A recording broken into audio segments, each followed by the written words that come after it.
Hello everybody, Benjamin from Stalemate Studios here, and in my photo editing tips today I want to show you a technique called selective color. This is a quite easy and straightforward process to do in the software that I use, which is Luminar 4 by Skylum Software. They also released Luminar AI and Luminar Neo quite recently, but the other two don't have the functionality that we need to do this effect. So for this effect, what you want to do is you want to convert the picture into black and white and then paint back the original color of the head of the duck that we have here. I photographed this last summer and I think it's a quite nice image for demonstration purposes. So let's get started. You want to go to the right side where you have your essential tools. You go to black and white conversion and hit that first button here, convert to black and white. Now we have this duck in black and white. Ignore all the sliders here. Go to Edit Mask and select the first entry, Brush. This will give you a brush, and you see it is made up of several circles, an outer circle and an inner circle. The inner circle gives you the softness. And when you go on top here, you have your brush tools.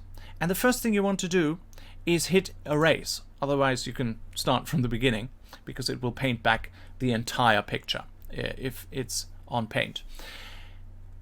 You can select brush settings from this drop-down menu here, or you can individually select size of your brush. So let's keep it at 100 for now.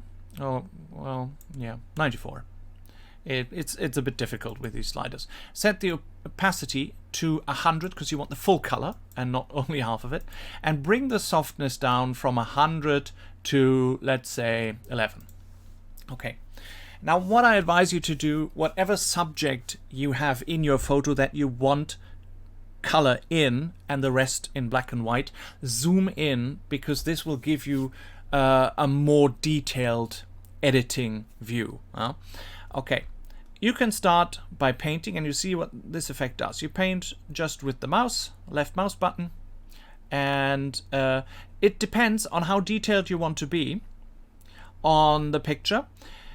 You can paint over the edges. It's not a problem. I'll show you. If I paint outside here, you go to the top to your brush tools and go from Erase to Paint. Click on Paint and you can correct your mistakes here. And I always advise to use the zoom function because you can work really detailed. Click back on Erase, otherwise you won't get color back. And then you start going around the body of the duck, the edges, and again, don't worry if you paint over it. If you select Paint, you can correct the mistake here. And depending on the softness that you used, this will get really detailed. Okay, I'll try to be as detailed as I can and make as little mistakes as I can. And you see when you zoom, the size of the brush stays the same, but actually you don't need to change the size of the brush because it will largely stay the same. And you can paint in the zoom mode really well.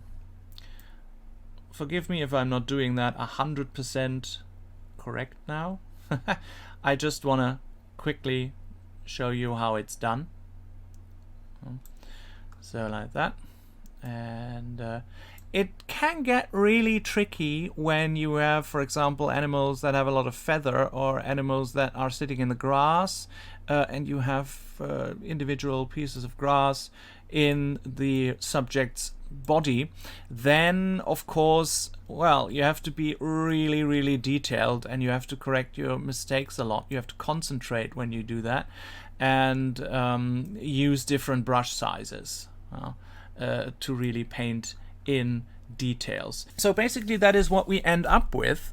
We have the color of the duck's head, everything else is in black and white, the background is in black and white, and if you want to refine your image you can use the rest of the tools. So you can work with the contrast, you can work with highlights and shadows to give the image more of a punch if you want. But basically, for the technique of selective color, this is all you have to do. A black and white conversion and then paint with the brush. I hope you enjoyed this tutorial. If you like to see more, be sure to hit the like and subscribe button and also activate notifications. Hope you will be having a great day. See you next time.